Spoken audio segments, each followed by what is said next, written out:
Hey everyone, and welcome back. We're diving deep into the world of Ramit Sethi today. Ooh, exciting. I know, right? You know him, right? From I Will Teach You to Be Rich. Oh, yeah, or that Netflix show, How to Get Rich, I think. That's the one. Now, even if you think you know Ramit, You might be surprised. exactly. We've got his book, his website, even like a Netflix review and some YouTube Gotta videos. break it all down. Yeah. Figure out what it really means to live a rich life according to Ramit. It's not just saving pennies, I'll tell you that.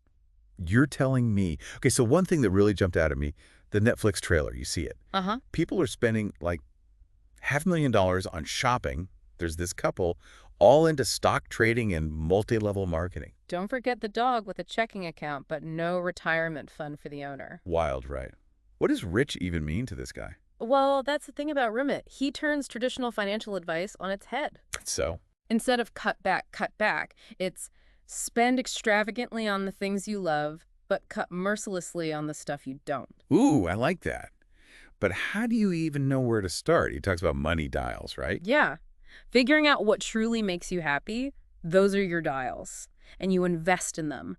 Big time. No guilt. Okay, so like in his Google Talk, he tells this story about a woman obsessed with online shopping, Oh, I think I know this one. and he tells her to spend 4 times as much. Whoa. What does she do? Think about it. If someone said that to you, for Mm. something you love, what would that even look like? That's a good question, actually. Right.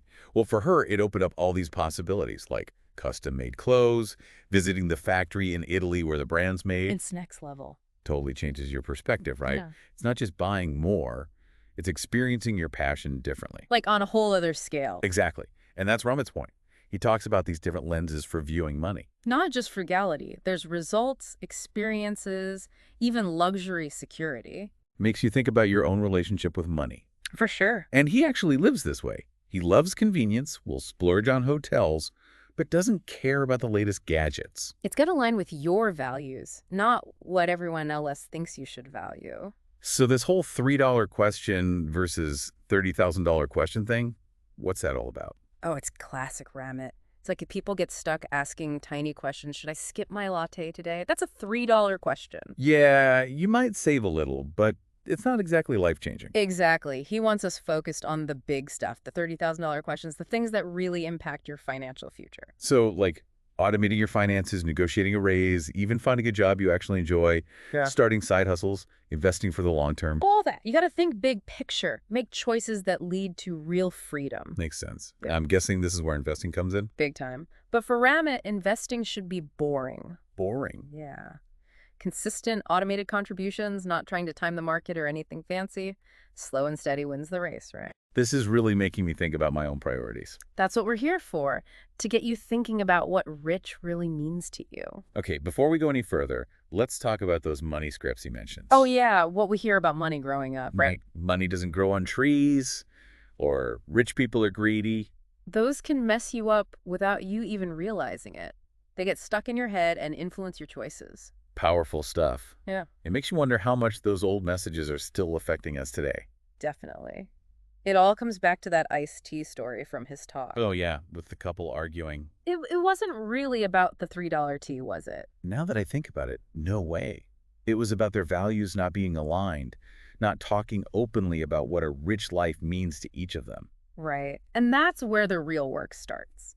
Figuring out what a rich life means to you, not just financially, but experiences, relationships, all of it. So before we move on, everyone listening, think about this. What are your money dials? Have you ever actually sat down and thought about what your ideal rich life would be? Money's no object. What would you do? Take some time to think about it. Maybe even write it down. Talk to your partner if you have one. That's great advice. We'll be back in a bit to talk about more of Ramit's strategies, so stick around. So we talked about spending on the stuff you love, right? But you gotta have the money for that. Yeah, that's the big question. How do we actually make more, Ramit style? Well, one thing he's big on is negotiating a raise. Oh yeah, that seems scary. Lots of people think so. But Ramit breaks it down, makes it a clear process. So it's not just storming into your boss's office demanding more.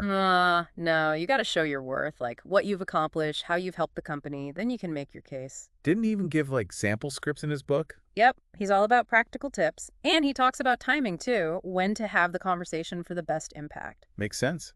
But what if you've kind of hit a ceiling at your job? What then? Time to look for something better, something that pays more. And when you're job hunting, that's prime time to negotiate a good salary, too. Don't be afraid to ask for what you deserve. Exactly. And then there's the whole side hustle thing. Ooh, getting entrepreneurial. Right. Ramit says we all have skills people will pay for. Could be anything. Writing, design, teaching online, whatever. That's true.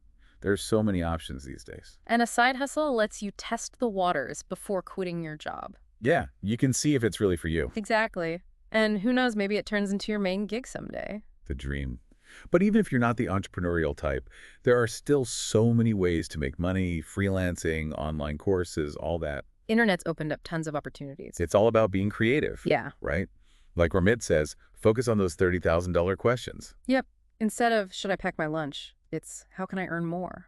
Love that shift in thinking. But I gotta admit, even with the best strategies, there's still this fear, you know? Fear of what? Failing, the unknown, even just asking for more money. It's intimidating. Totally normal. But Ramit says fear is part of the process. So, like, feel the fear and do it anyway. Kinda. It means you're pushing yourself, growing. But he gives tips for handling it. Like what? Being prepared, having a solid plan, practicing what you'll say, all that builds confidence. And having a good support system helps too. People who believe in you. Definitely. You need people who lift you up, help you shift from thinking there's not enough to there's plenty for everyone. That abundance mindset is so important. For sure. Now, you mentioned having a plan a couple times. What does a good financial plan look like, Ramit style? Fill me in. It starts with your goals, short-term and long-term. Yeah. What do you want to do with your money? What's your definition of financial freedom? Get clear on what you're working towards. Exactly. Then make a budget, but not the kind that makes you miserable. It's more like a conscious spending plan, aligning with your values. This is where those money dials come in again, Right. Making sure you're putting money towards the stuff that matters most. You got it. And then it's all about taking action, consistently negotiating that raise, building your side hustle, setting up automatic investments. Keep moving forward. Action is key. But it's not enough to just think about it. You got to actually do it. Ramit's all about taking action. Yeah. And he gives you the tools to do it, explains everything clearly, offers practical advice. He wants to empower people. Right. To take control of their finances and build the life they want. Exactly.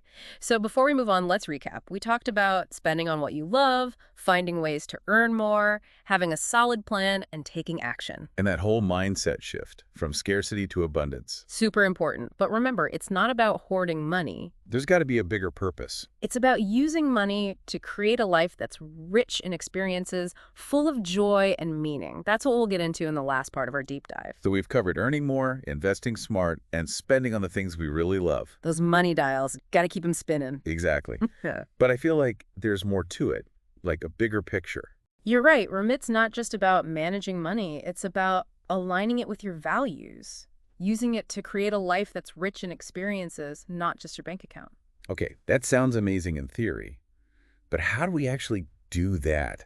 How do we go from dreaming about a rich life to actually living one? It all starts with figuring out what a rich life means to you personally. Not like what society tells us or whatever. Exactly. It's not about keeping up with anyone else. It's about building a life that truly reflects what you value, what you aspire to. So it's like a personal roadmap to happiness.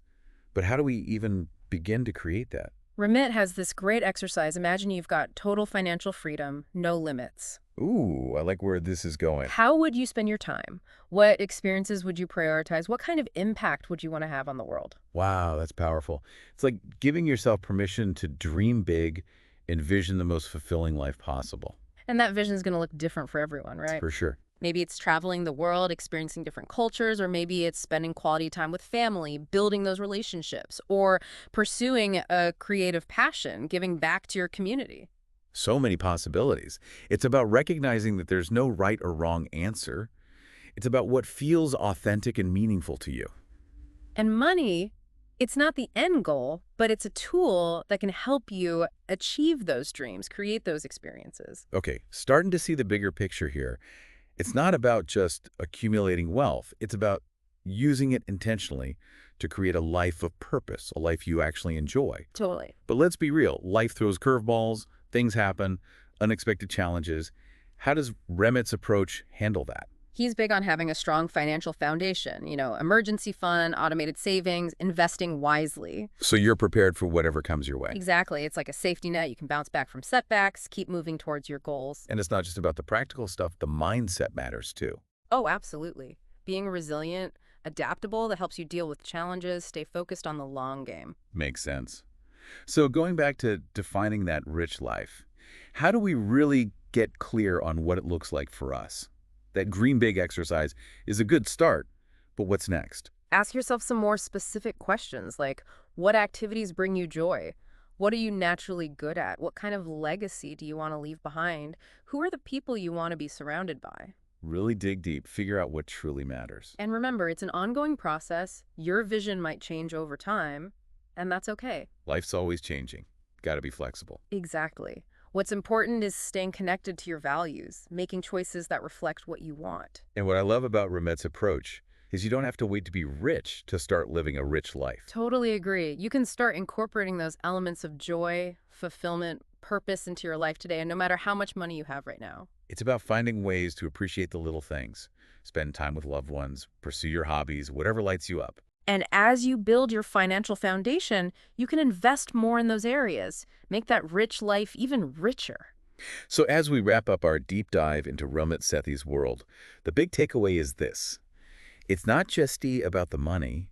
It's about using money as a tool to build a life you love, a life that reflects your values and makes you happy. It's about defining what a rich life means to you and then taking action to make it happen. It's a journey, not a destination. Exactly. Embrace the process, experiment, have fun with it. And remember, the possibilities are endless. Go out there and create your own rich life, starting today.